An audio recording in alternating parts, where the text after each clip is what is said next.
There we go. Good evening, everybody, and welcome to Carving It Up Live on Facebook, Live, YouTube, and on Twitter. I had the mic muted there. My bad.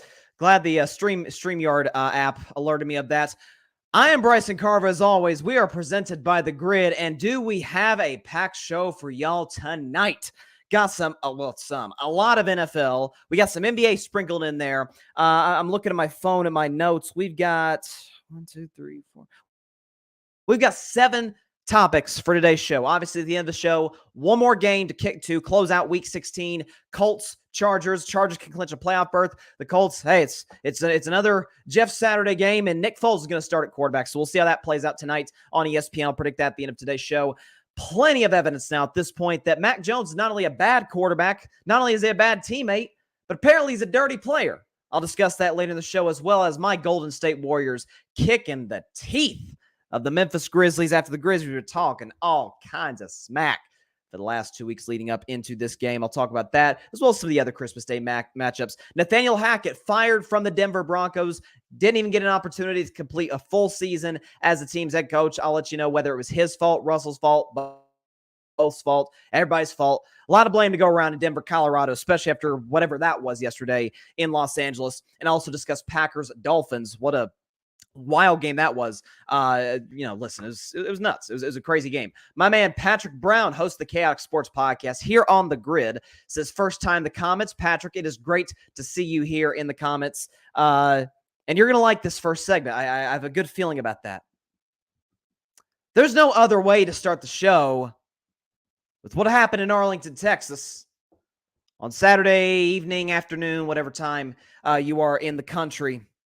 The Dallas Cowboys beat the Philadelphia Eagles by a final score of 40-34, almost at 13, 40-34. And listen, it was a game that was actually, if I were a betting man, game, so I now fall to 6-10 in that group. So I've clinched a losing record for the season, and I'm not happy about it. But the more important aspect coming from this game stems around one man and one man only. You know his name. Say it with me. Say it loud and say it proud. Rain Dakota Prescott just tore up the second best defense in the National Football League. 347 yards passing, completed 77% of his passes. 3 touchdowns, a QBR of 124. I'm sorry, a passer rating of 124, a QBR 0-100 of 86. May I remind you, against the second-ranked pass defense in professional football. Despite listen, I've been defending Dak's interceptions all season long. The majority of them have not been his fault. Cannot defend the interception he threw on Saturday evening. Threw right to Sweat. He misjudged. Dak talked about after the game. He misjudged Sweat's length. He should have floated it more to Schultz. It was a bad throw, bad decision, bad mistake. After that, Dak Prescott was flawless in that game. Let's look at some of his throws. We got the film. We got some of the tape cleaned up. Having some issues on the show here. But here you go. Let's look at some of Dak Prescott's throws. So this is what really got to start. He's under pressure. Oh, he's going to get sacked. Oh, my goodness. He completed a Michael Gallup on a big 3rd down and 5 to keep the drive alive. Couple possessions later, 3rd down and 6. I heard Dak can't throw it over the top. He does to CeeDee Lamb. Touchdown, Dallas. All right, so that puts the Cowboys up. They're down 3 now. Jaws a man off sides, pulls an Aaron Rodgers right down the pipe to CeeDee Lamb once again, who had a big afternoon. Talking about him later. Here's another shot. Bam! Right to Dalton Schultz. Sets them up in the red zone inside the 10. This might have been Dak's best throw of the day. Rolling to his right. And bam! Finds Michael Gallup. Touchdown, Dallas. I'll stop right there. Because I've talked about Dak, and a few quarterbacks in the NFL are better at making plays outside of the pocket than Rain Dakota Prescott. He showed you that on the pass to Michael Gallup on that touchdown. Again, finding CeeDee Lamb over the top. CeeDee Lamb was, listen, I've been critical of this man all season long. Ever since the 2 interceptions that to me were his fault against Green Bay, he's been outstanding. Yesterday against the Philadelphia Eagles, and mostly Darius Slay, one of the better corners of the league. 10 catches, $120. Not 1, but 2 touchdowns. The second one we'll show in just a second. But what I loved about this game as a Dak fan, not a Cowboy fan, but a Dak fan, what I loved about this is the fact that Dak Prescott comes in with all the noise about the interceptions, but a couple things in particular. He can't win without a run game. Well, it's funny. If it weren't for Dak Prescott, the Cowboys would not have rushed for 100 yards. Dak gave you 41 on the ground, including some big rushes late. And secondly, you can't win when Dak Prescott throws over 30 times. Well, through it was 35 passes against two of the best corners in the NFL. With CeeDee Lamb, I'll give you CeeDee Lamb. Okay, kid is slowly developing into a true number one receiver. I've been critical of him first half of the season. He's been excellent ever since. Still not sold on Michael Gallup, though. I'm darn sure not sold on Noah Brown. Dalton Schultz played a nice game yesterday or Saturday night. Still not a tight end that you trust in the biggest spots. All of the notions about Dak Prescott, he's a reckless quarterback, made all kinds of tight window throws yesterday. He was 24 for 24 in zone coverage, folks. Perfect. But when the game was on the line, down 34-27, about 8 minutes and change left, gets sacked twice to make it 3rd down and 30. He makes the play of the game. And folks, I'm just here to tell you, if this had been Burrow, Mahomes, or Allen, the internet would have exploded. But because it's Dak Prescott, not the case. 3rd down and, again, 30. Dak Prescott pulls. Do we have it here? Here it is. The throw to T.Y. Hilton. Look at this. Moving the pocket, stepping up, and launching a bomb. 60 yards through the air, highest of his career. It hits T.Y. Hilton over the top. And then a couple plays later, gets out of pressure, finds Tony Pollard, gets him inside the 10-yard line. Here's the touchdown that tied it. Again, couldn't have thrown it any better to CeeDee Lamb. Makes a great catch in the end zone, a great route. Touchdown Dallas. They tied it. Got 2 field goals after that, thanks to some turnovers forced by the Cowboys defense, which I'll get to a little later in this segment as well. But every single big play that needed to be made, Dak Prescott made it. Because that's what he's done for 7 years of his NFL career. This is what I've been saying since day one. What he pulled off, I don't think he's getting enough credit for this, against the best team in the NFC. Okay, with Jalen Hurts, that's the best team in the NFC. Speaking of Jalen Hurts, I know there's a lot of things. Well, Dak Prescott didn't beat the Eagles when they had Jalen Hurts. I didn't know Jalen Hurts was a pass rusher, a outside linebacker, a number one corner. Did not know that. Nobody told me. I must not have been watching enough Eagles game. Okay. On the second-ranked pass defense of football, Dak Prescott hung 40. 40. By far the most the Eagles have given up this season.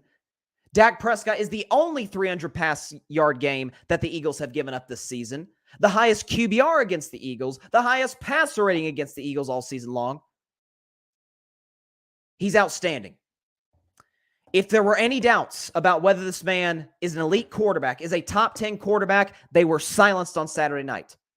Because in one of the biggest games the Cowboys have had in probably the last 6-7 years, and really ever since Dak has been there, you needed him. You desperately needed him to play basically perfect. And after the first interception, flawless. Couldn't have played better. Almost 80% of his passes were completed. Well over 300 yards, 3 tutties. Pass rating of 124, QBR of 86. Rain Dakota Prescott. Hats off. Hats off. Got to give you a standing ovation. If I had room to do it, I'd give you a standing ovation. That was remarkable. What I love about Dak Prescott, too, he's obviously a remarkable quarterback, a remarkable leader, an A++ human being. He's nominated for the Walter Payton Man of the Year award for the 2nd straight year and for the 3rd time in his career. We get all that about Dak. But I didn't know that Dak had a little sense of humor. This is what he said to start his press conference, because he knows the narrative. Listen, Dak can tell you, these athletes can tell you, I say it all the time, oh, we're just tuning out the noise. No. They're listening to every word of the noise. Dak Prescott, after the game, first thing he says when he goes up to the podium is, let's start with the interception. It's the narrative. Turnover machine, this, that, and the other. Best team in the NFL.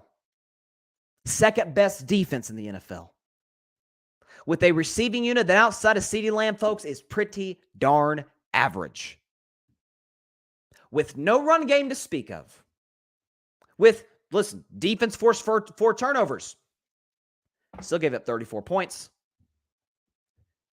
The Cowboys needed Dak to be flawless. And he was. What a performance from one of the best quarterbacks in the National Football League, Dakota Prescott. Before I move on to the Dallas Cowboys, I want to get to some of the few comments here. Patrick Brown, Dakota Prescott. Ryan Flowers, Clutch Sports Talk. What's up, Ryan? He says, preach, brother. But Ryan and I were texting throughout the game. He and I were getting real frustrated with the Cowboys defense. Again, Ryan's the Cowboys fan in the room. I'm a former Cowboys fan, still with Dak. Patrick Brown says, when adversity rises, Dallas plays their best football. Honestly, this season, when they've had to respond to adversity, they have. You think about having a backup quarterback in Cooper Rush and finding a way to beat the Bengals after an embarrassing home loss to Tampa Bay to start the season. You think about, their second loss was to Philly. Dak came back. They responded, beat the Detroit Lions, who now that actually looks like a pretty good win, albeit Detroit got smoked yesterday, but still a solid football team. Lost to the Green Bay Packers, gave up a 14-point lead. What'd they do? Went to the second or third best team in the NFC and beat them 40-3. And that was Dak's probably second best game of the season. And now this week, after the Jacksonville debacle, blowing a 17-point lead, a pick six that obviously was not Dak Prescott's fault, was Noah Brown's fault. Dak heard all the criticism and responded. And Patrick Brown says, Deron Bland is a godsend. Dude was balling, especially with the injuries you consider to Anthony Brown and to Jordan Lewis. Deron Bland, number 26, I think he's up to 4 or 5 interceptions on the season. He's been an excellent number 2 corner next to Trayvon Diggs. As far as the Cowboys as a team, because, listen, there's a lot of win or lose. It's like the Lakers. It's like Duke basketball. It's like the Yankees. Anything that happens is news. Okay? Some of that's Jerry Jones. Some of that is just the fact that it's the star on the helmet. It's the most iconic brand in American pro sports. There's a lot of things that factor into that. And so there's a lot of, I think, a little bit of hysteria in the media today. Some are saying the Cowboys are the favorites to get out of the NFC. Some still don't believe in them to win a playoff game. I'm somewhere in between right now because, as you remember, folks, when they had that 33-point fourth quarter and absolutely boat raced the Indianapolis Colts at home, I said, listen, as bad as the Colts are, as poorly coached the Colts are, 33 points a quarter is pretty interesting. However, they were supposed to beat the Colts badly. And so through 3 quarters, I was like, I don't know, it wasn't all that impressive. But when you look at the fact, I said back then, there's nothing the Cowboys can do at the time in their next 2 games that would convince me one way or the other about their Super Bowl contention. They were supposed to beat Houston. They did, barely, by the skin of their teeth. They were supposed to beat Jacksonville, lost at the gun. I said this game against Philly. Now, is a little bit of the steam taken out of the game considering Jalen Hurts didn't play? Of course. Gardner Minshew, I thought, was solid on Saturday night. Obviously not. He wasn't going to give them what Jalen Hurts, a healthy Jalen Hurts at least, would have given them. So, am I more confident about the Cowboys today than I was at kickoff? Absolutely. It's hard to not be. It's hard to not be confident in a quarterback who just put 40 points up on the second best pass defense in the league. It's hard to be, it's hard not to be confident in a Cowboys team where penalties, for the most part, didn't kill them. It's really been a few weeks since penalties been an issue for Dallas. Now, I still certainly have reservations about whether or not that's going to poke, whether or not it's not going to poke its head out the curtain come playoff time. Here's why I see it with Dallas. They're going to have to go as far as number 4 takes them. I thought in order for Dallas to make a run, Dak would have to be special, but also the defense would have to be special. Well, now, Micah Parsons has been, really quiet. As quiet as the mice on Christmas Eve that was Saturday. I haven't heard from number 11 in a while. DeMarcus Lawrence, haven't heard much from him. Obviously, the lineup was missing Leighton Vander Esch. And, I hate having to do this on my show because I like the kid. And I think he's so talented. And I think his growth from year to year speaks to the work ethic that this guy has. Trayvon Diggs. He did it again. Matter of fact, he did it twice. He became the gambler. You got to know when to hold 'em. Know when to fold. He's doing it again. Got beaten a double move first drive by A.J. Brown. Almost gave up a touchdown. And got fooled badly on that fourth down play in the red zone where Devontae Smith was open by 25 yards, it felt like. Again, the film's out on Trayvon Diggs. Double move him until he shows you otherwise. That's why I call him the gambler. That's why I sing Kenny Rogers in my terrible singing voice, of course. But that's why I do it. Because he gambles every single time there's a double move. If he doesn't, he's a shutdown corner. When they're not double moving him, I didn't hear anything from A.J. Brown yesterday. I didn't hear anything.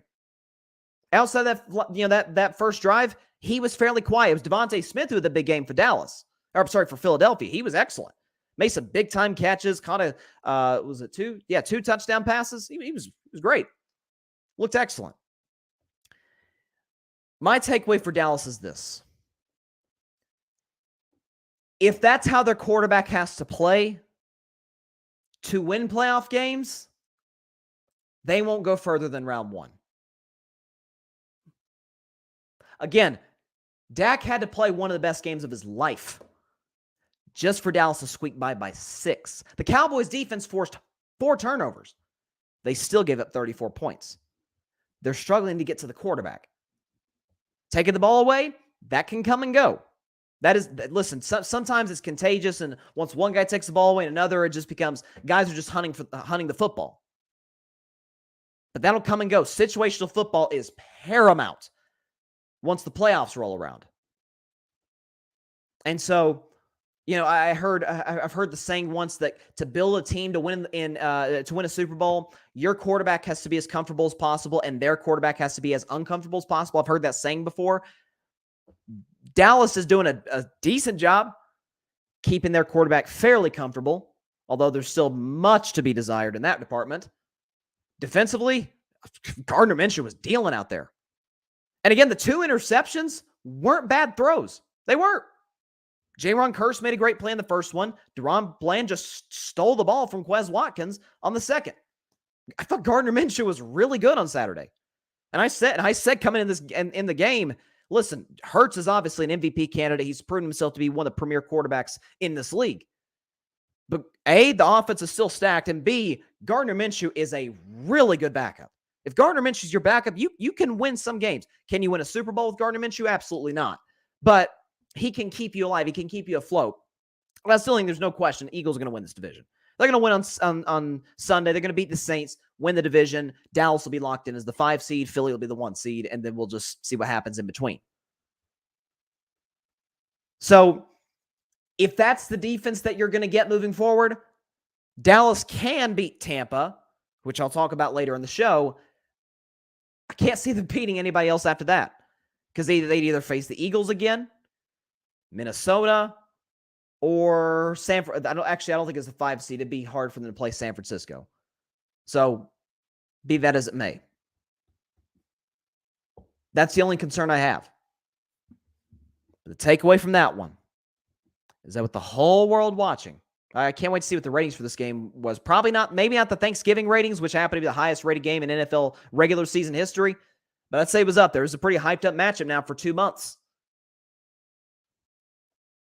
Dak Prescott, far and away, the number one reason the Dallas Cowboys beat the Philadelphia Eagles Saturday afternoon. Patrick Brown, by the way, Patrick Brown's also a Cowboys fan. He says it was nice to see Nick Sirianni humbled on Saturday. All that smirking he did after the first meeting was nowhere to be found once Philly lost. Listen, as the old saying goes, it ain't no fun. It ain't no fun when the rabbit got the gun. Yeah, it's all fun and games when Cooper Rush is in there. It's all fun and games the backup quarterback's in there.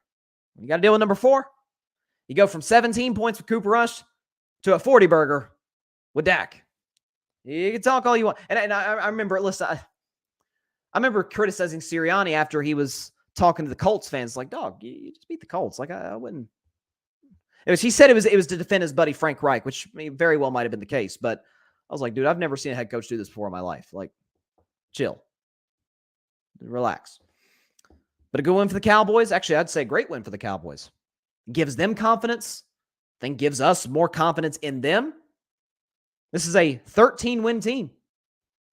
A team that's, unless they just lay 2 eggs, which I don't anticipate, is going to be the number 1 overall seed in the NFC with 8 Pro Bowlers, albeit one of them was out, the quarterback. Dak Prescott did his thing. I knew as soon as that game was over, I was like, oh my gosh, I'm not going to shut up. I'm not going to shut up on Monday. We got to move on to new segments, but man, that felt good. As a Dak fan, as a guy who was a fan of this dude before he first put on the star in the helmet back at Mississippi State, that was special to watch. But that's what he's capable of doing any given Sunday. Is he Mahomes, Burrow, Allen? No. Some days I'm not even sure he's maybe Lamar Jackson, who I've got around 4 or 5. But is he better than some of the other guys we consider elite? You better believe it. And he's proved it for 7 years, and he proved it once again Saturday. Is that dude? The Cowboys got a quick turnaround, by the way. They got to play at Tennessee on Thursday in a game that means nothing for Tennessee. Absolutely nothing. Because win, lose, or draw, their season's going to come down to Week 18 against the Jacksonville Jaguars. Like, that game's going to decide the division thanks to the Houston Texans win over the Titans. And obviously last week, Jacksonville taking care of the New York Jets. So definitely props to the Cowboys. And you know, they're 9.5-point favorites at Tennessee. Feels about right. I'd probably put it around 8.5. Actually, I'm sorry, it's now up to 10. It's Dallas minus 10.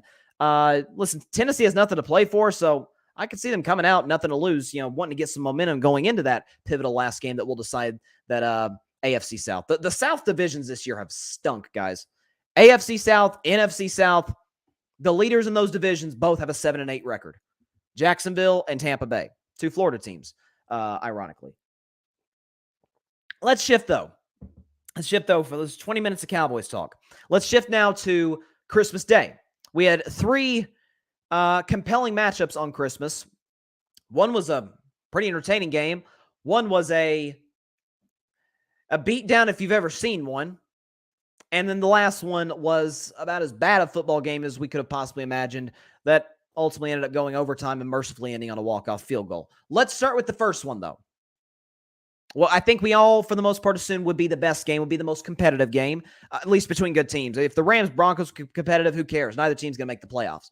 But as for the Dolphins and the Packers won that game. What do I have the final score here? 26-20? Yeah, 26-20 over the Miami Dolphins yesterday afternoon in South Beach in what was uncharacteristically chilly weather, which I can't say I felt that much sympathy for Miami in that they were having to deal with frigid 47-degree temperatures when around the rest of the country, like, I mean, where I was at, it was like 1, where some people in Chicago are at, it was like -8. I mean, it was like, okay, chill, Miami. I know it's cold, but relax. But point being, as far as the game, so we got breaking news about an hour and a half ago that Tua Tagovailoa is in concussion protocol again. So first of all, prayers up to Tua, knock on wood for him. Hope he's able to get back soon. And, you know, obviously for Miami, this is desperate times for them. 2 games to go. And they go from a few weeks ago fighting for the number 1 seed to now absolutely fighting for their playoff lives. They got 2 games left, 2 division opponents, Patriots, Jets. We'll see what happens the last 2 games of the season. I still think Miami's able to find a way to sneak in. Point being, though, Tua's out. That may explain some of his bad interceptions. I'll get to that in a second. Let me start, though, with Green Bay. So the Packers won. They're 7-8 now. Aaron Rodgers played fairly well in the game. He had a couple of plays. I know he overshot, I think it was Christian Watson on a deep ball on 4th down. He missed some throws that we're used to seeing Aaron Rodgers making. Some of that might be the broken thumb. It's Aaron Rodgers, so I'll give him the benefit of the doubt in that regard. But listen, he QBR of 31, pass rating of 76, touchdown to pick. Aaron was fine. Here's what I'm looking at, though, for Green Bay. So they're 7-8. All of a sudden, they go from dead in the water to, hang on a second, they have a legitimate chance to make the playoffs. They're a half game back of Washington. Washington finishes with Cleveland and Dallas. Now, Cleveland's virtually out of the playoffs. Dallas probably won't have anything to play for by the time that game rolls around, so we'll see. And they've also probably made a quarterback change going back to Carson Wentz after Taylor Heineke struggled against San Francisco. But you certainly, I don't know if anybody thinks Washington's going to win both of those games. I don't. And then you've got Minnesota at home on New Year's Day. And then a week after, a game that very well could decide who gets that 7 seed. You played the Detroit Lions at home, a team who's beaten you. Obviously, Minnesota all the way back in week 1 beat Green Bay. So here's what I'm looking at for the Packers. Look, they're still alive. Not just mathematically alive, they're a half game back with 2 games to go. They, outside of Washington, control their own destiny. But if this team sneaks in, which I don't think they will, but if this team sneaks in, they're not going anywhere. Come on, man. You're watching Minnesota. Do I think Minnesota's getting to the conference title game? I don't. But what did I predict about the Vikings before the season? They would win the division convincingly, and they would win a playoff game. I feel great about that today. Aaron Rodgers does not have the weapons Kirk Cousins does. Frankly, Aaron Rodgers hasn't played near as well as Kirk Cousins has this season. I've been critical of Kirk Cousins on the show. Folks, guy's played out of his mind this season. Now, he's got Justin Jefferson, but you do got to get the ball to Justin Jefferson. You got TJ Hawkinson, that offensive line running game, but it is Kirk is similar to Dak in this regard. Dude gets no help from his defense. None. They're like one of the worst pass defenses in the NFL. Giants had that game tied with 2 minutes to go. And it took yet another game-winning drive by Kirk and that Vikings offense to win it. So I'm not confident the Packers beat the Vikings this Sunday. And if they lose, they're definitely out. There'll be 9 losses. Their season will be over. But should they match up against Minnesota once again in the playoffs? Who do you trust? You trust Kevin O'Connell or do you trust Matt LaFleur? You tell me. Do you trust the guy who took the Vikings from one of the worst situational teams last year to one of the best this year? Or do you trust Matt LaFleur, who time and time again, come playoff time, is awful late in games? In terms of making adjustments, in terms of play calling, all of it. Do you trust this season Kirk or Rodgers? Do you trust Devontae Adams? Devontae Adams. My bad, he's in Vegas. Do you trust Christian Watson or Justin Jefferson? Do you trust the Vikings offensive line or the beat-up Packers offensive line? I'm sorry. Green Bay can't beat Minnesota in a playoff game. They can't. Which sort of shifts me into my following point to the Dolphins. That game was more about what Miami didn't do on the offensive side of the football than what Green Bay did. So I'm not going to be too brutal on Tua today because as it appears now, he played the 4th quarter with a concussion.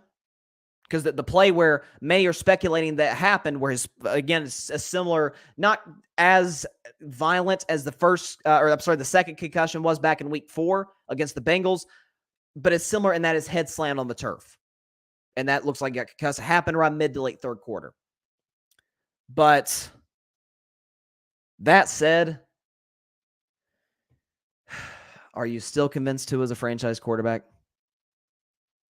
Some of those throws, folks. I mean, the great Moose Darryl Johnson was talking about it on the broadcast. I don't even know where Tua was looking with the football. I don't. But even before the concussion, you see some of those deep balls again, and it drives me nuts watching it. Tyreek Hill's running wide open down the field, has the angle on the safety, and Tyreek Hill's the fast play in the league. He's running. Oh, crap, he's got to run back and come back and catch it. Like almost fair catch it almost. Underthrowing Waddle. This is what drives me crazy about Tua Tagovailoa. Listen, he's a good kid. I've never said a bad word about him as a human being. He seems to be a good leader for that football team. They speak very highly of him in that regard. Mike McDaniel loves him. But this is now 8-2, beating up on Cleveland and Houston and Chicago, some pretty darn bad pass defenses. You play the best defense in the league, San Francisco, you lay an egg.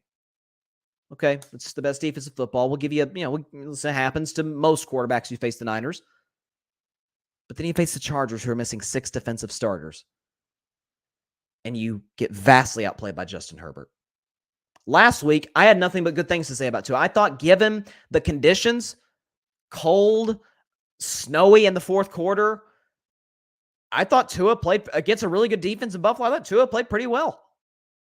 His completion percentage didn't blow you away, but he had a couple touchdowns. He didn't turn the ball over. I thought Tua was fine. Tua put his team in position to win the game. Problem was they were facing the second or third best quarterback in the world in Josh Allen. That was their problem. But in this game, against an inferior Packers team, I don't think anybody would disagree. The Dolphins are a better football team top to bottom and certainly a better coached football team than the Green Bay Packers. They're at home. Have a lead. Get a turnover from Aaron Rodgers. Couldn't close the deal because of their quarterback. It's starting to look like in this 4-game stretch, the Buffalo game was more the outlier than the norm for Tua in this 4-game stretch. And again, some of those, the third interception was the ultimate. I don't even know where he's looking with the football. The second to last drive, they're driving down the field. He throws a pick right. Was it Devondre Campbell who picked it off? Threw right to him. It was similar to Russell Wilson's interception to his old buddy Bobby Wagner. Very similar plays. I'm not sure. The linebacker is reading his eyes the whole time. Tua literally doesn't even see him, even though he's right in front of his face. Some of that might be he's an undersized quarterback, which we're seeing today. If there's ever a time you should be cautious about drafting undersized quarterbacks, it's now. Russell Wilson's been awful. Kyler Murray was awful, and then he got hurt. Baker had, for the most part, I'll give Baker's flowers later in the show because he played great yesterday, but for the most part has been awful.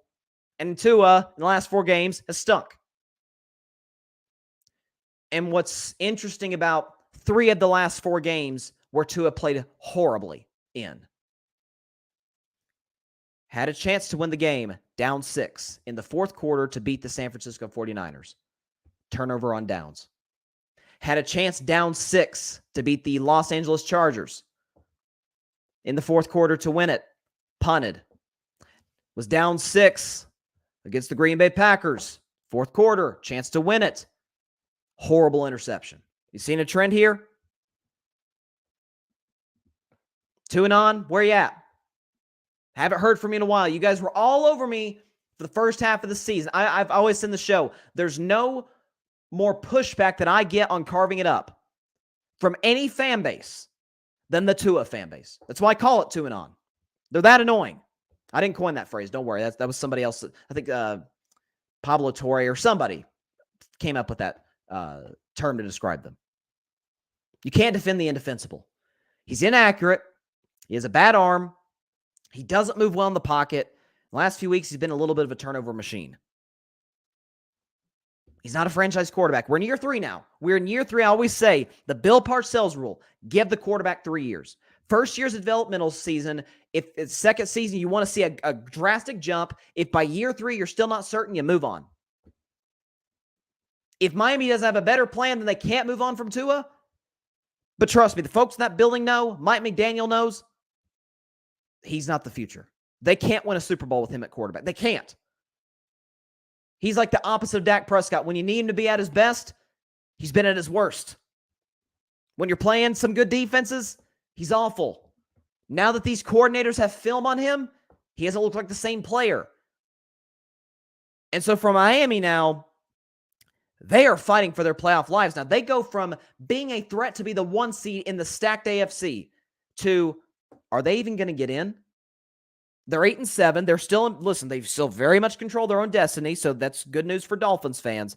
But if you look at the playoff picture right now, they're up a game on New England. That game, do they play New England next week? Yeah, they play New England next week. Patriots are actually favored. So probably favoring Miami, but you lose that, all of a sudden you're not in control of your own destiny. Jets are behind you. You play the Jets in week 18. At the end of the day, and listen, Tua was concussed. Certainly wish him the absolute very best, especially considering how week 3 and week 4, the back-to-back concussions in a 5-day span, how that turned out for him, how scary that was. And certainly wish him all the very best. But it does not change the fact that he is the reason the Dolphins lost the Packers yesterday. No ifs, ands, or buts. Kept putting the Packers offense in position to score. A lot of times, by the way, sort of back to my point about Green Bay, Green Bay was given plenty of opportunities to slam the door shut and couldn't. Like, I get it's Aaron Rodgers. I get it. we see these guys like Rodgers and Brady. They're not the same guys anymore. They're not. Listen, it's okay. They're still first ballot Hall of Famers. They're still one of the 10 greatest. Obviously, Brady's the greatest, but Rodgers is one of the 10 best to ever do it. But don't let the mystique blind you. Packers are not a playoff team. A, because they're not getting in, and B, in the crazy event, in my view, the crazy event, if they do get in, they're out in round 1 immediately. So, come on now. Well, let's not be ridiculous about it. Let's see. Patrick Brown says, Miami should shut down Tua and let Teddy Bridgewater finish it out. I would be surprised if Bridgewater doesn't start on Sunday against New England. Again, that's a team. Listen, Dolphins have owned the Patriots for the last 4 seasons now. I think they've lost to New England twice. And again, they play these teams twice a year. I think they've lost New England twice in the last 4 seasons, ever since 2019. So, listen, Miami has had plenty of success against the New England Patriots. But I'd be shocked, especially given the PR nightmare. That was the situation last year when the Dolphins lost the Bengals and Tua went down with that scary concussion, considering the fact that he was certainly concussed 4 days before that against the Bills.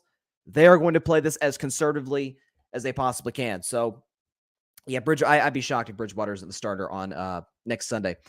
He also says, Patrick Brown says, with the Dolphins lost, Jets are still alive as we speak. And and good news for the Jets. Looks like Mike White, I think I read today, he's been cleared for contact. So, and I read also that Zach Wilson is going to be inactive again. So they don't even think Zach Wilson is good enough to be a backup. So they won't let him dress. It's like, don't put him anywhere near that number 2 jersey. Just give him like a jacket or something. Just give him a jacket. But it's going to be Mike White the rest of the year, should he stay healthy, obviously, for the Jets. But yeah, the Jets are pretty much in control of their destiny, because if you look at New England's schedule, the chances of them winning their last 2 are slim. They play the Dolphins, and then they play the Bills. And the Bills might be in position to try and get the number 1 seed. So they're going to play all their guys. And then but then it's them, Miami. Listen, it'll be interesting. Listen, AFC stack. I mean, Pittsburgh's still alive technically. Mike Tomlin, that no losing seasons record, 15 years, again an NFL record of consecutive seasons not having a losing record, is still very much in jeopardy. But they've won 2 straight. They beat the Raiders on Christmas Eve. Obviously honored Franco Harris game-winning drive. Tomlin is still alive. Listen, don't bet against Mike Tomlin getting that winning record. Getting the playoffs, I don't know. They're going to need a lot of help to do that, but hats off to the Steelers as well. But I also wanted to shift to the second game. And I don't want to talk too much about the game because it was, first of all, featured 2 awful teams who are going to have high draft pick. I'm sorry. Broncos are going to have their draft pick. Seahawks got that. But Rams mollywopped the Denver Broncos, 51-14. And today, a few hours ago, it was announced, it was reported, the now former head coach of the Denver Broncos, Nathaniel Hackett, was relieved of his duties. So, obviously, this is the right move to make. I said, 2 months ago. It was after week, 7. Just move on. Situationally, this guy's overwhelmed. He can't call plays. He's overwhelmed. And so now the question, the national debate has kind of been, was it Hackett or was it Russ? Well, first of all, it's both. They've both been awful.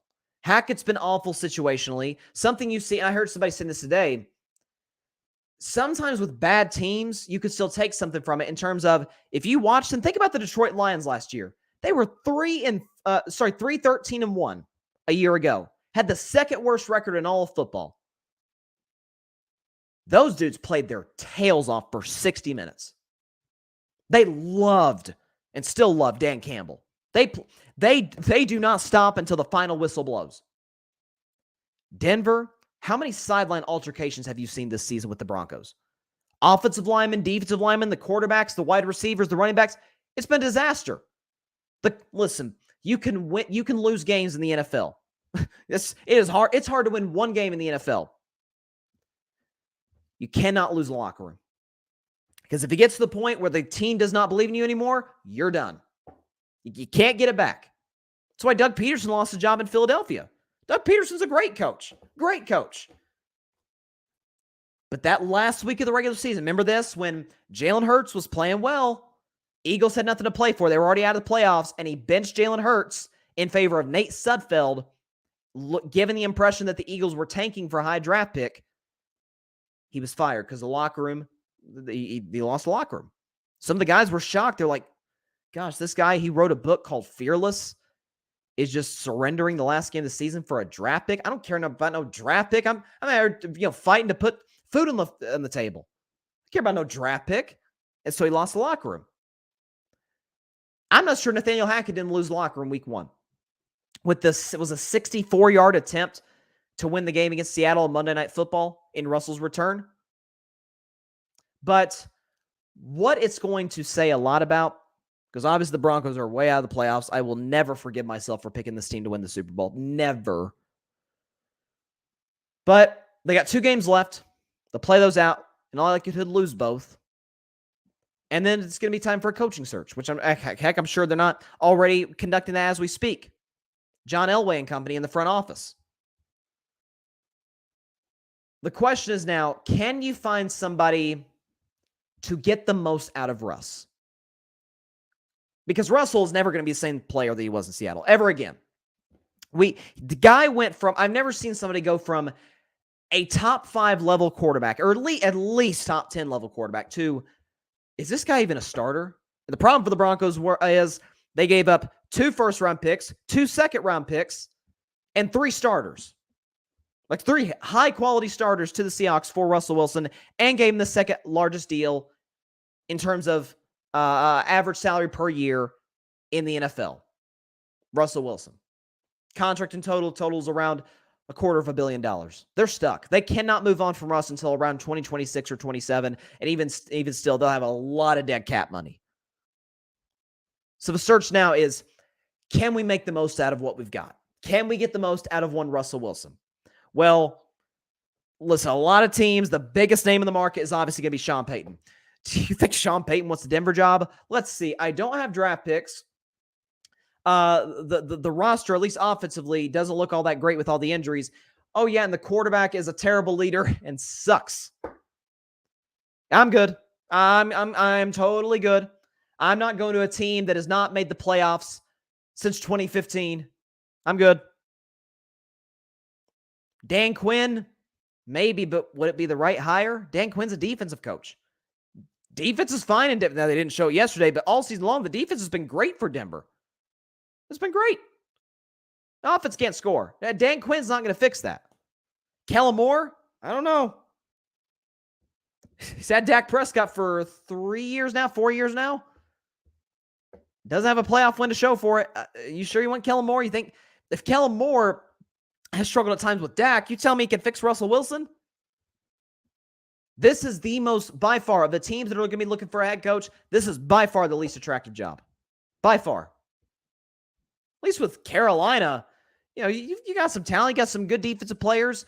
You got draft picks that you got from the Christian McCaffrey trade. You got some assets from the Robbie Anderson trade. You can build around this. What do you have to build around in Denver? What do you have? So, should Hackett have been fired? Obviously. Guy was way over his head. Way over his head. But this still goes on the quarterback. I've seen quarterbacks win with bad head coaches before. Just look at Justin Herbert the last few years, constantly keeping the Chargers in position to make the playoffs year in and year out with Brandon Staley, who none of us are high on.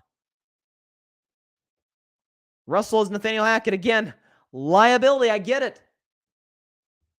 But he's looked nowhere near like the Russell that we saw for a decade in Seattle. Goes on him too. So Denver's in obviously a bad spot.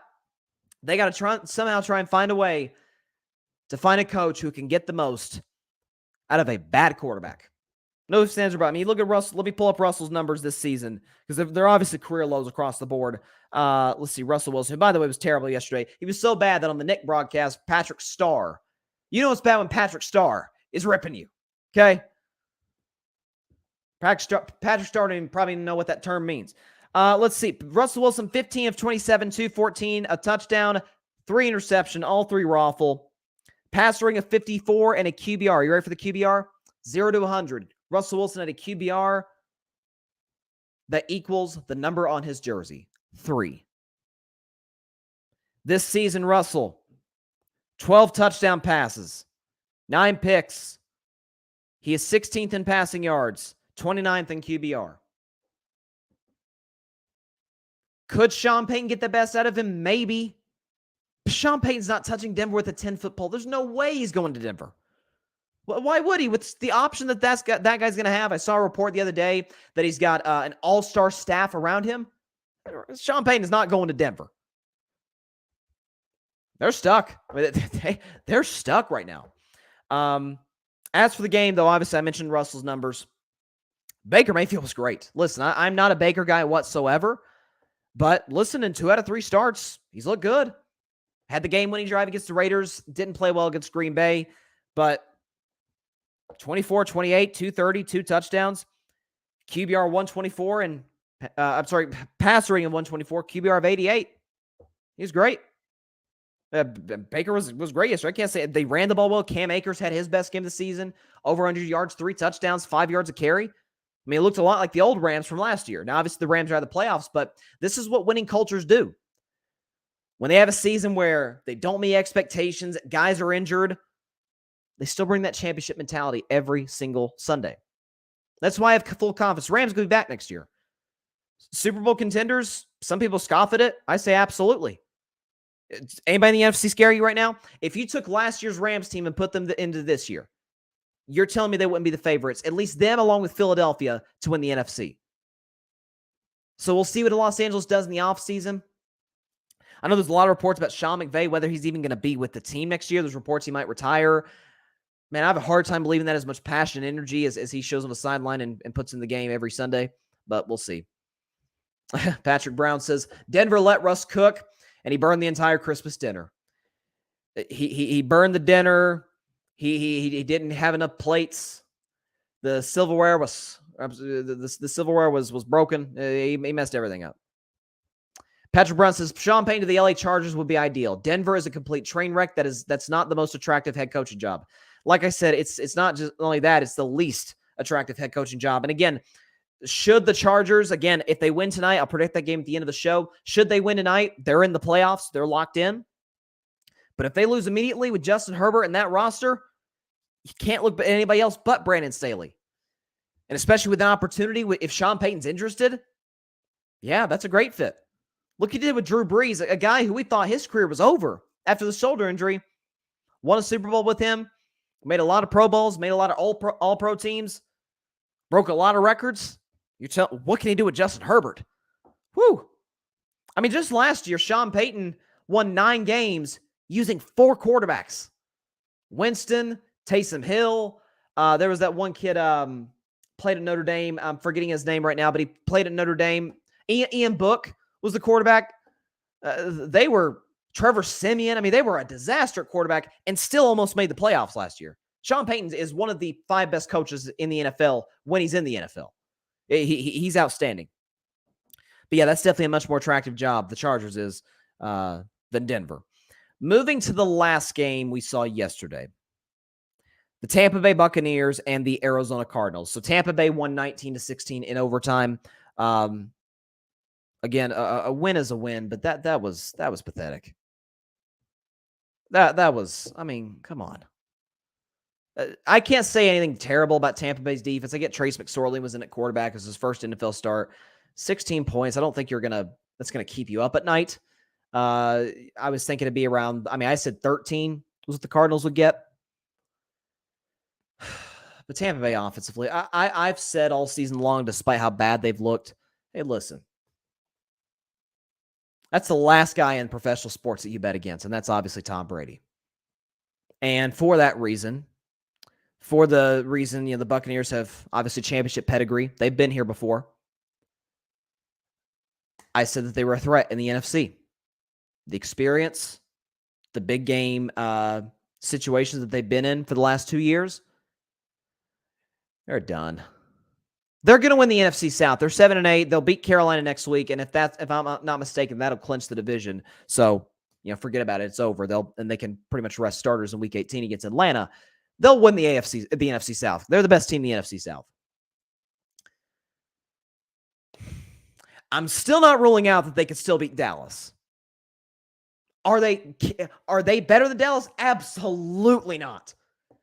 But I've seen Dallas in the playoffs. They tend to beat themselves and give Tom Brady the ball back with 2 minutes left. They're not going to win that game. But if Dallas comes in and beats them down, okay. Like, that's, forget about it.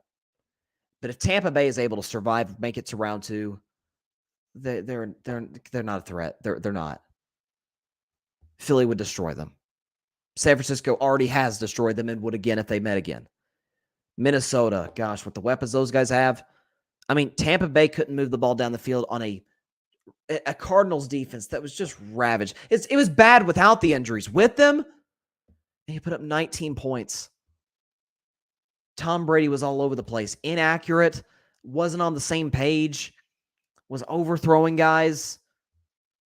I mean, that's one of those games where Tom Brady looked every bit like a 45-year-old quarterback. Is he washed? No, I don't think so. Is he declining? No question. I said that after the loss that Tampa Bay had against the Baltimore Ravens. But in terms of, can this team win 3 straight playoff games? They haven't won 3 straight games all season. You're telling me they're going to win 3 straight games against the best teams in the NFC. They might get one just because in the event of Dallas beating themselves, like they did against the Niners last year. But outside of that, and again, I'm still not even confident in that. They're not going anywhere in the postseason. Even if they were to survive the Cowboys, they're not getting out of the second round. This is not a team. Listen, talk about trust factor. Well, it's hard for me to trust you when you can't do the thing that matters the most in all sports. There's X's and O's of how to do this, but we all know in sports, you got to score more points than the other team. This team can't score. You look at their last few games this season, or just all season long. Let's talk about their scoring totals all season. 19, 20, 12, 31, 21, 18, 3, 22, 16, 21, 17, 17, 7, 23, 19. What am I supposed to get from this? Tampa Bay's a bad football team. They are, especially by the standards that they set the last 2 years. Winning the Super Bowl in 2020 and then having the number 2 overall seed in the NFC, just barely getting beat by the eventual champion Rams. So now this year, 7-8, gonna make the playoffs. They're gonna beat Carolina next week. If not, they'll beat Atlanta and get in. This is not a Super Bowl team. Even in the weak NFC. Even with Tom Brady, albeit an older Tom Brady, but still one we thought about we could trust at this stage of his career. They can't score. Tom's inaccurate. They can't run the ball. Mike Evans hasn't had a touchdown since week 4. Todd Bowles, and I love Todd Bowles. I think Todd Bowles is a great defensive coordinator. He's not half the head coach Bruce Arians was. And I get there was a lot of friction between Brady and Arians. Brady needed Arians. Offensive coach. Helped along with Byron Leftwich, obviously. This is a disaster. What I saw last... I mean, if you tell me, all right, beat up Cardinals defense, Trace McSorley, who's a third stringer who's never started a game in the NFL, and Cliff Kingsbury, who's reportedly going to resign at the end of the season. And if he weren't going to resign, he'd be fired. A 4-win Cardinals team with absolutely nothing to play for. Matter of fact, they benefit more by losing. It took a walk-off field goal in overtime, and he failed to score 20 points. Bucks are done. I'm officially selling my stock of the Tampa Bay Buccaneers. Not going to get much for it. I kept it because I felt like this is a sneaky, dangerous team. A team that is going to get a home playoff game. They're not going anywhere. Sell my stock at Tampa. They're done. They may win a playoff game just because Dallas is probably could shoot itself in the foot. We've seen this over and over again for the last 27 years. But if that doesn't happen, they're done. Totally done. Again, if your best hope to win a playoff game is hoping the other team screws up, forget about it. It's over. After the Cardinals, again, an admirable effort. I mean, props to Trace McSorley, kept his team in the game, helped to get to overtime, made some nice throws. But look, Arizona's a 4-win team. They're going to have a high draft pick. They're not going anywhere. Now, only NBA topic of the day. I really wanted to talk about this one. We had 5 games yesterday. None of them were close up until that. Listen, I stayed up watching the Denver-Phoenix game. I mean, crazy. Aaron Gordon had the dunk of the season, without a doubt. Nikola Jokic was amazing. A 41-point triple-double. Jamal Murray was good. It was an entertaining game, despite the fact that the Suns obviously lost Devin Booker early.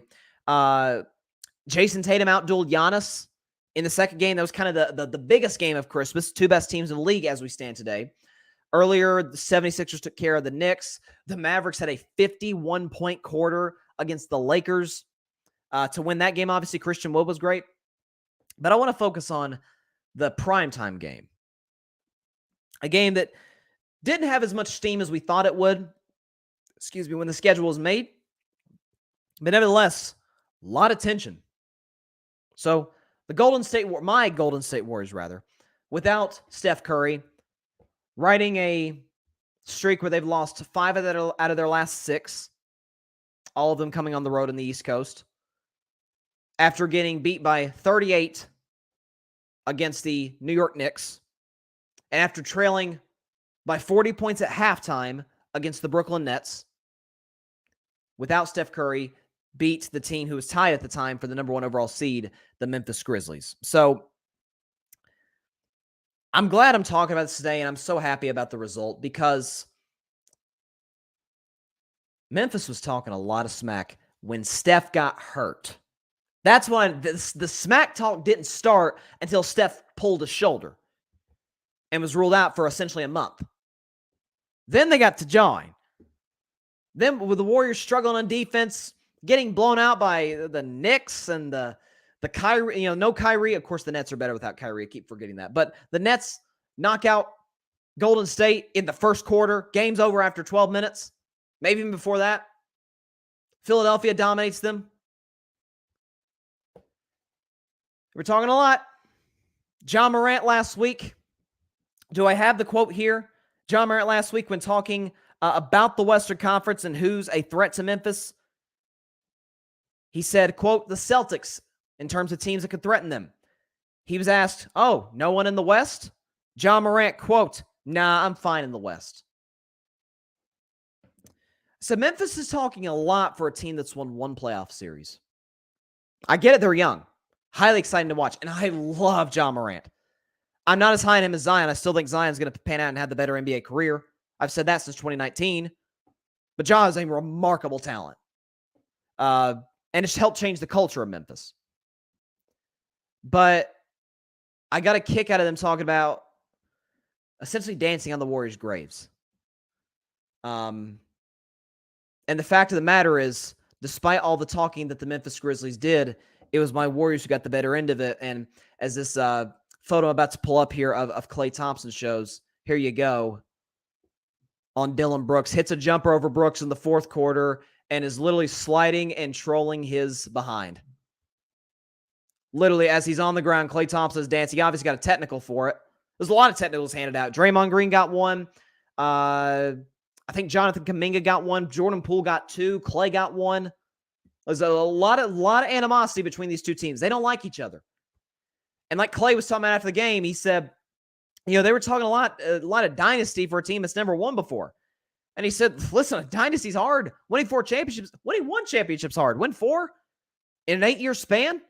Trying to go back-to-back for the 2nd time? It's hard to do.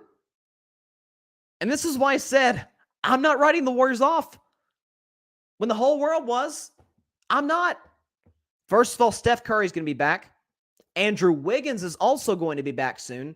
Hopefully by tomorrow when they play, I think Golden State plays Charlotte maybe. They play the Hornets? Yeah, they play the Hornets tomorrow night in the Bay Area. This is an 8-game homestand that they've got here. Should get Wiggins back soon. Draymond was great last night. Double-digit rebounds and assists.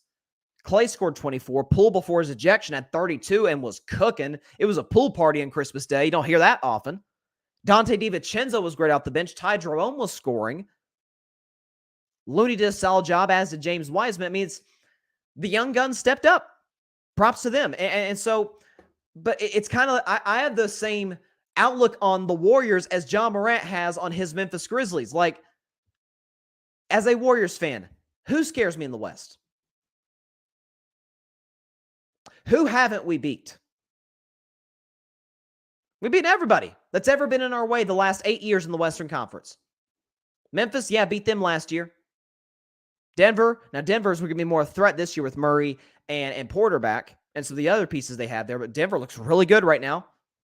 Obviously, along with Nikola Jokic. Clippers, crap, I don't know if Kawhi and Paul are going to be healthy. When did Kawhi and Paul George ever share the same court? Rarely. Can't build any chemistry like that. I've been high in the Clippers since before the season. Phoenix got to worry about themselves. You see the animosity between Monty Williams and DeAndre Ayton that's been going for a good year now? They got to fix themselves before they worry about Golden State. Dallas, stop Luka and you're good. Or let Luka get his and dare the others to beat you. Losing Jalen Brunson, by the way. Now, again, all of this, there are deals to be made at the deadline, I'm sure. But again, the Warriors are still reportedly in the market for Alex Caruso of the Bulls. Now, the Bulls are winning as of late. I want that to, no offense to my man John Rivera. Shout out to him.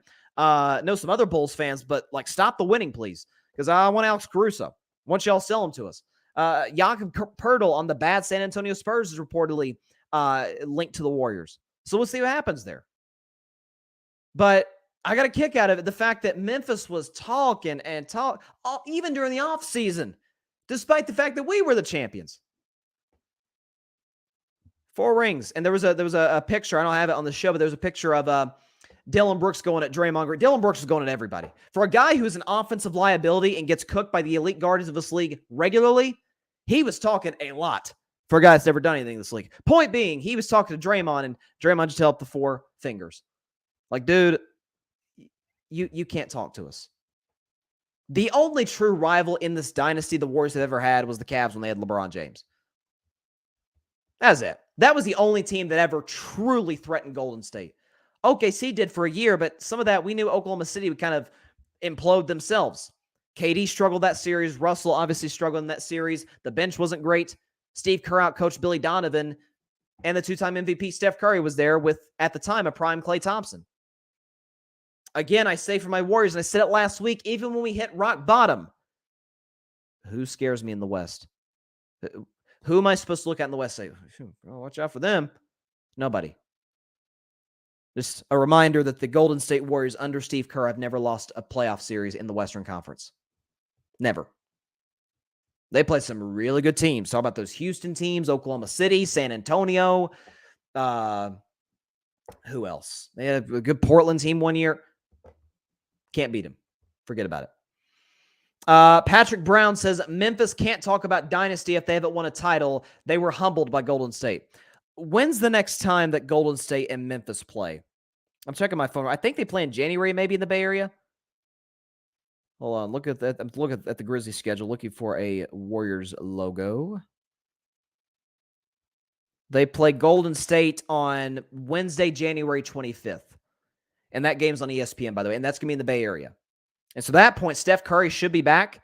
Certainly hoping for health for the Grizzlies and the Warriors, because I want to see that. I want to see both teams fully healthy, ready to go. I got to see this again because, again, I love the animosity between these two teams. I heard Stephen A. Smith talking about after the game, like, can we get more of this? Can we get more? Like, I think that's probably the NBA's biggest problem is they don't have enough rivalries in the league. NFL's got a ton of rivalries. College football is plenty. Heck, baseball has some rivalries. NBA doesn't really have that many. If the closest thing we have is Warriors-Grizzlies, it's not really a rivalry because the Grizzlies have done nothing in the playoffs, and we've got 4 championships. So Grizzlies got to get a couple of rings before they can talk anything about dynasty or even rivalry with Golden State. But I want to see this more. And can we stop? I just want to get this out there too. Refs. I'm not one who blames refs. You guys know that. I don't do that. Refs cost us the game. No.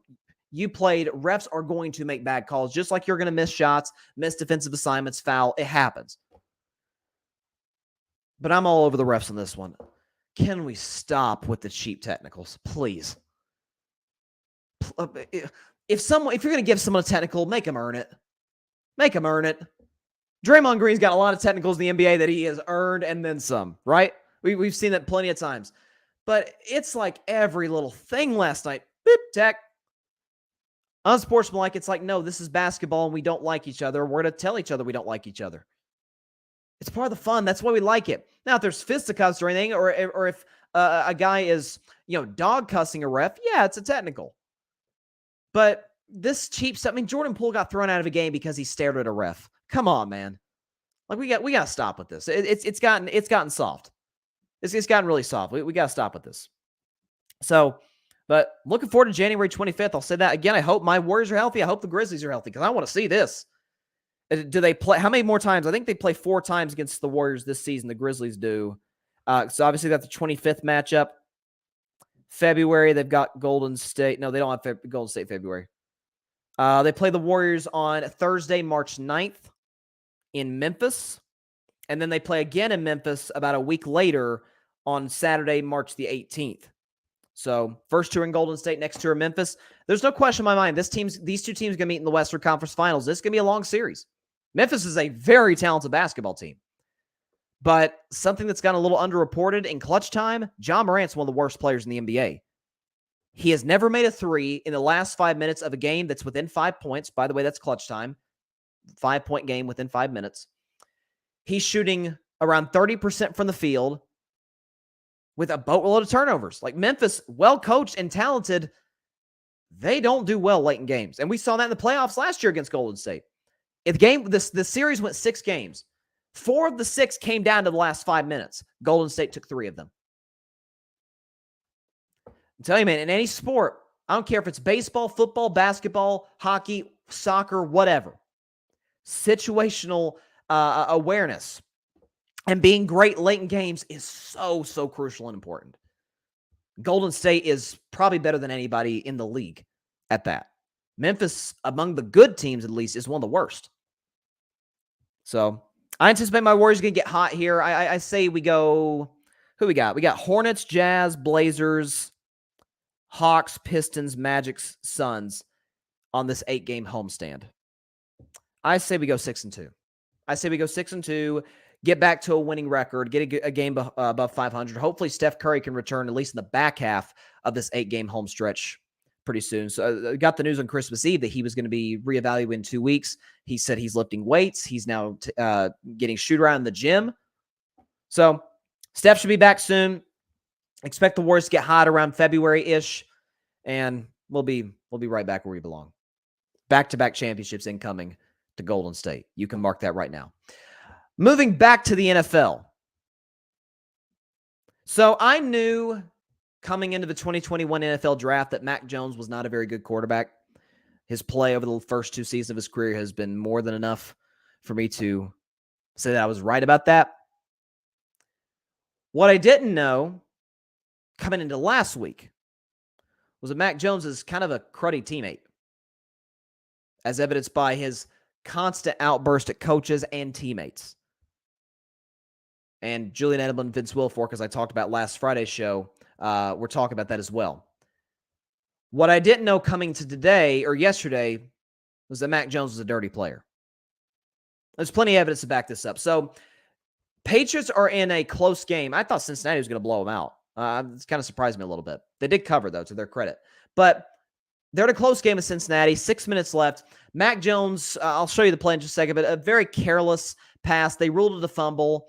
It ended up being called incomplete because Mac Jones' arm was moving forward. But Bengals pick it up, return. It's initially called in the field a fumble, so they're obviously taking it back. And the linebacker who returns it is way ahead of the play. Eli Apple is trailing him, the corner for the Bengals. Mac Jones is not going to catch the linebacker. And he undercuts, takes Eli Apple's legs out from underneath him. We'll show you the play right here. Here we go. So here we go. Mac Jones being really careless with the balls. He's been all season long. Gets pressured, flips it in the air. It's an incomplete pass, but they called it a fumble at the time. Here goes the linebacker. Watch Mac Jones. Boom. Takes Eli Apple's legs out from underneath him. If you haven't seen it before, here you go again. I mean, come on. What are we doing here? If that's not dirty, I don't know what dirty is. I don't.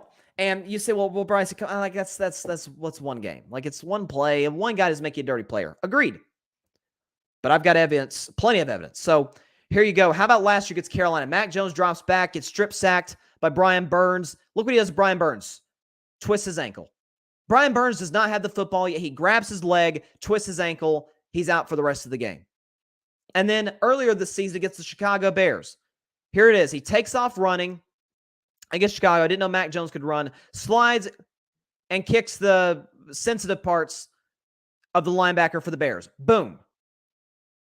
You got to be kidding me. Like, once you put together a history, it's what you are. You know, we talk as when we talk about players, you are what the tape says you are. If you are constantly cheap shotting guys, you're a dirty player. No ifs, you're a dirty football player. And it's incredible. We don't really talk about quarterbacks being dirty. I mean, I didn't know Mac Jones was like Vontaze perfect, but at the quarterback position. But this is the way he is. So he's obviously a terrible quarterback. He's inaccurate. He's got a noodle arm. He's immobile. Not to mention he's a terrible leader, and he cheap shots guys. Like, he's got a history of this, and the NFL reportedly is looking into this to find him. They need to suspend him for one game. This is a one-game suspendable offense. No question. Listen, Mike Evans and Marshawn Lattimore getting into getting into fisticuffs in the middle of a game all the way back in week 2. That's a one. If that's a one-game suspension, just get into a fist fight with a guy who has pads and a helmet on, then taking a guy's legs out from underneath him when he doesn't even have the ball, that's a suspendable offense. There's no ifs, ands, or buts about it. We twist Brian Burns' ankle last year, kicks the private parts of the Chicago Bears linebacker this year on a slide when you don't have to throw your leg up, but he did. And now this year, just falling at the feet and taking out Eli Apple. It's ridiculous. If this is on one-game suspension, then I don't know what is. I don't know what a one-game suspendable offense is. It's a dirty play. It's a dangerous play. Could have ended Eli Apple's season. It's just, come on. Good comparison, Patrick. He says Grayson Allen type of plays. That's what Mac Jones is. He's the Grayson Allen of the NFL. Like, overrated at a big school. Remember, Grayson Allen at Duke, Mac Jones at Alabama. Were productive simply because the system around them was, headed by the greatest coaches in the history of their sports. But when they're not getting by on their highly limited talent, and Grayson Allen, he's either tripping guys or dirty, hard fouls up in the air. In Mac Jones's case, basically trying to end guys' seasons by jumping into guys' legs, twisting guys' ankles, or kicking somebody where he shouldn't be kicking them. He's got a history of this. Like, eventually, if you keep showing us this, it's who you are. It's who you are as a player. And, obviously this season's been a disaster for the Patriots. Listen, there's teams I've been dead wrong about. The Broncos, the Rams. I underestimate the Eagles. But, man, two teams I hit the nail on the head on. Minnesota and New England. I said New England before the season would go into Thanksgiving Day, against the Vikings, by the way, with 6 wins. They would exit the season with 7 and miss the playoffs easily. This is not a playoff team. Listen, props to them for staying in the game, fighting against the Bengals. They got a lucky touchdown pass on a deflection that made it a one-score game. But once again, by the way, shifting to Belichick, I mean, how many times the Patriots going to look bad in situational football? Again, talking about situational football, feels like it was more Tom Brady than Belichick now, doesn't it? Because Belichick's been a mess late in games without number 12. At the simplest of stuff. So, yeah, New England's not making the playoffs, and their quarterback is a cheap shot artist, to say the very least. Let's see. All right, so looking at the other games real quick, recap the rest of the NFL. So I went out on a limb, picked the Bears to win over the Bills. They opened the game with a touchdown, But Josh Allen, in obviously frigid temperatures, as it was around the country, dominated the Chicago Bears defense, was outstanding. 35-13 win for the Bills to, for now, keep them as the number one overall seed in the AFC. Saints beat the Browns this week in frigid temperatures. Alvin Kamara was great. Had that touchdown run. Defense played well against Deshaun Watson, the Browns. Chiefs in frigid temperatures. This is becoming a theme. Patrick Mahomes, 3 touchdowns, 2 through the air, 1 on the ground against a solid Seahawks defense in frigid temperatures. Listen, I've been saying all year long he's the MVP. I don't know how much more evidence you need. The guy is just, I've never seen like him. None of us have.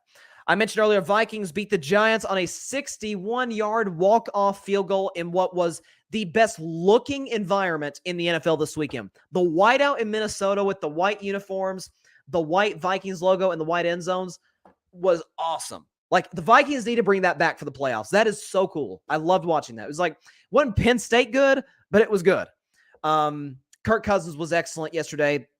Another game-winning drive, this time against a very good Giants defense.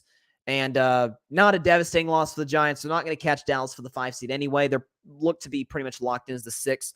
Who the Giants finish with? They've got the Colts, who they'll beat, and they got the Eagles, who may have nothing to play for by that point. So Giants still could finish with 10 wins. Minnesota, though, seem like they'll be worst case the 2 seed in the NFC. What do we got? Panthers beat down the Lions. I did not see this one coming. Sam Darnold was great. What did he finish with? He had a great QBR. 85 QBR, 121 passer rating. He's put him like Dak numbers. He was great against Detroit. And that's really the weakness of the Lions. They do not have a good pass defense at all. And props to the Panthers and Sam Darnold for taking advantage. Ravens beat the Falcons 17-9. Again, Ravens offense looks absolutely anemic without Lamar Jackson. What's happened to Lamar Jackson is similar to what happened to Dak Prescott in 2020, where you're on a contract year. In Dak's case, he was on a franchise tag. You get hurt, and the offense literally cannot move the football without you. And you not playing is actually boosting your case to get a big deal. Ravens could sure use Lamar Jackson right now. The Texans upset the Titans 19-14. Davis Mills game-winning drive. Malik Willis really struggled. Derrick Henry was, he had 126 yards, had a big one in the first quarter, but some key takeaways by the Houston Texans. And again, next week for Tennessee and for Jacksonville means absolutely nothing, because win, lose, or draw, it's going to come down to week 18 to decide the AFC South. I'm pulling for Jacksonville just because I'd rather see Jacksonville in the playoffs. I'd rather see Trevor Lawrence than Malik Willis, but we'll see what happens over the coming 2 weeks. Niners beat the Commanders 37-20. Brock Purdy was great once again. A funny stat that I saw the other day, if I can pull it up here, about Brock Purdy and how clearly Kyle Shanahan trusts him a heck of a lot more than he trusts Jimmy G. Do we have it here? I think this is it. All right. According to NFL Next Gen Stats, Brock Purdy is the 4th player with a pass touchdown of 30-plus air yards with the 49ers since 2020. He joins Trey Lance, C.J. Beathard, and Christian McCaffrey. I don't see Jimmy Garoppolo. They don't throw the ball deep with Jimmy G. They do with Purdy. Not to mention Purdy is more mobile than Jimmy G. I'm not saying he's better than Garoppolo. I am saying he's better suited for the Niners offense. We've seen through 3 games. Kid looks good. I'm not going to come out and say he's a franchise quarterback or anything, because he does have the best supporting cast in football. But this offense looks even more dynamic with him than it did with Garoppolo. Good win for the Niners. Commanders, by the way, switched from Heineke to Wentz, who looked actually pretty good in garbage time. We'll see who they go with at quarterback next week against Cleveland. And Steelers beat the Raiders 13-10. I was so close to the final score. It drove me crazy. I had the Steelers 14-10 before the game. They ended up winning by 1 less point than that. But a game-winning drive, Kenny Pickett to George Pickens. Get used to hearing that for a while. Pretty much ending the Raiders season. They're done. Derek Carr, my man. I love Derek Carr. Barely less than I love Dak Prescott, but he was terrible. Albeit a good Steelers defense in frigid temperatures, but man, that last interception, that was awful. What else did we have? Oh yeah, and then I mentioned all the Christmas games, so there you go. Got a comment here from Patrick. Yes, Steelers-Ravens flex to Sunday Night Football as well for Week 17. Yes, it was initially Rams-Chargers, but obviously the Rams are not going to make the playoffs. The Chargers could lock up their spot tonight, which I'm about to predict. But yeah, Ravens and Steelers is all of a sudden a very big game. Ravens are still in the hunt for the division. If they win next week, it'll ensure that they'll have a shot in Week 18 against Cincinnati, which will be a very big game. Hopefully Lamar's back by that point. Well, he might even be back for Sunday. We'll see. And the Steelers are not dead yet. And these two teams always play close ones. Down to the wire. Low scoring. Defensive battles. This should be an interesting one from Baltimore, Maryland on Sunday night. But we got a game to finish Week 16 of the NFL, to finish this beautiful Christmas holiday weekend. Hope everybody out there had a great Christmas. Today's Hanukkah, by the way, so I hope everybody, those who observe and celebrate are enjoying that as well. So we got a game tonight. Los Angeles Chargers, who are taking on the Indianapolis Colts, two teams that are really in position. Two teams that are in a very different position. The Colts are basically done, not officially eliminated, but they're done. Okay, guys, like their goose is cooked. As for the Chargers, they can make the playoffs. They are 3-point favorites in this game.